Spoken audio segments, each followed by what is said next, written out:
با مقصد بلند برداشتن سطح معرفت حقوقی، ترغیب طرز حیات سالم، تحکیم فرهنگ اولیداری و رفع اجرای قانون جمهوری تاجیکستان درباره مسئولیت برای تعلیم و تربیت کودک در مؤسسه تحصیلات میانه عمومی رقم 11 واقع در دهه توگرک ناحیه واسه با اشتراک ساکنان دهات همایش معرفتی دایر گردید. چهارمینی مذکور در پیشروی پیام سالانه پرزیدنت جمهوری تاجیکستان با مجلس عالی جمهوری تاجیکستان تحت عنوان از پیام تا پیام راه اندازی دیده در آغاز با مکافات سپاری غالبان آزمون‌های دور جمهوریوی فروغ حساب دانایی کتاب است و آزمون‌های فنی از نام مقامات اجرایی حاکمیت دولتی ناحیه شروع گردید.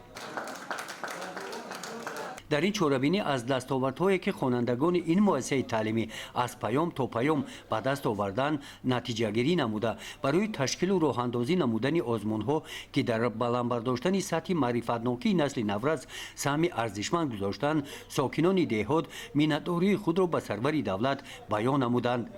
در همایش همچنین قید گردید که با دستگیری حکومت مملکت نزد این مؤسسه تعلیمی بنای نوی تعلیمی عبارت از 2 آشانه با 8 صنفخانه مورد استفاده قرار داده شد که مشکلات جای نشست را به پورگی حل نمود. در پیروی به سیاست سازنده سرور دولت در دایره کارهای آبادانی با جلب شخصان سخاوتمند دهه ختم کنندگان همین مکتب همه صنفخانه‌های تعلیمی را از تعمیر کپیتالی برآوردند و با تجهیزات‌های معاصر تعلیمی جهازانیده شدند. تاکید گردید که جواباً به این همه غمخوری‌ها ما باید فرزندان را در روحیه وطن پرستی تربیت نموده در آینده همچون نسل آینده ساز کشور به وایه رسانیم. گزارش خواجه نظریف خدای نظر ظهورов از ناحیه واسه برای برنامه اطلاعاتی نوید.